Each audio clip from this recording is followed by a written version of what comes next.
Spaceballs didn't explode into theaters, it crash-landed. In 1987, critics shrugged, audiences were confused, and the box office yawned. But then, something weird happened. VHS resurrected it. And the movie that felt like a throwaway joke became a religion.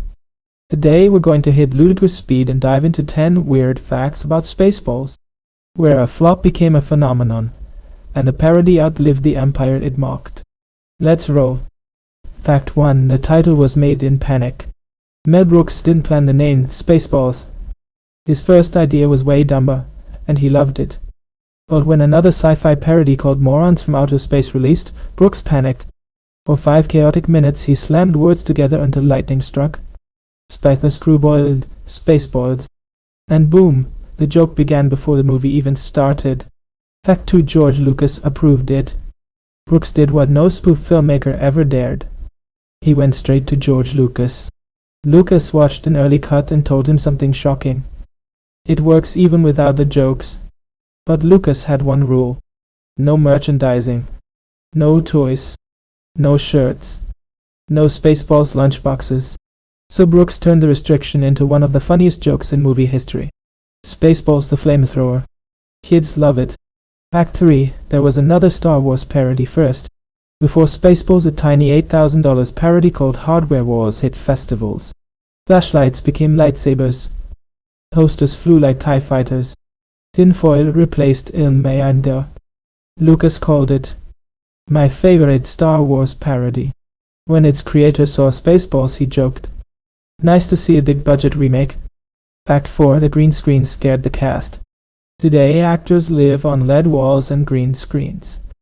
But in 1986, they thought it was dangerous.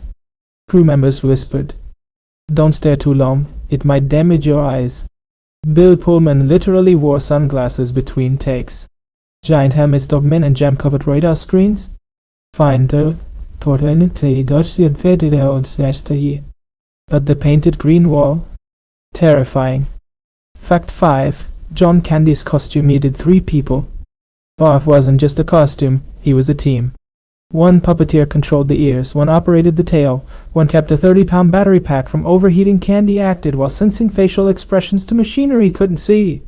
And yes, the tail hitting Bill Pullman in the face totally real. Brooks kept the takes. Fact 6. Huge stars said no. Before Bill Pullman, Brooks reached out to Tom Cruise, Tom Hanks.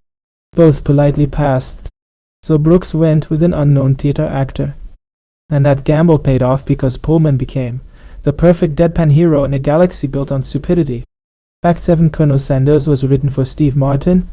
Brooks imagined Steve Martin as Sanders. Fast-talking, chaotic, brilliant. But Martin was too busy.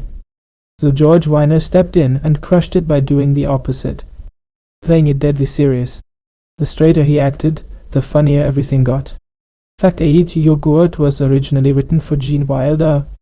Brooks wanted Wilder back that day. But Wilder had moved on and politely passed. So Brooks painted himself gold and played the character like a mystical rabbi used car salesman. That's how we got May the Schwartz be with you. Fact 9. One man replaced an entire sound department. Michael Winslow, yes, the guy from Police Academy, performed every radar sound effect. Live, no digital work. No mixing. Just a microphone and a voice.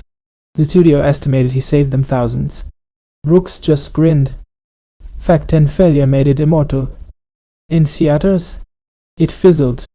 But in the 1990s, VHS, cable reruns, and college dorm screenings transformed it. Fans memorized lines. Dark Helmet became a lifestyle. And Spaceballs evolved from box office shoulder shrug into a cult galaxy built on rewind, pizza jokes, and pure chaos. What's the single funniest line in Spaceballs? Dark Helmet meltdown? We ain't found shunt? The flamethrower gag. And if you survive this trip to Plaid, hit like, subscribe, and ring the bell so you never miss another Movix deep dive. Because here, comedy isn't subtle. Comedy is ludicrous speed.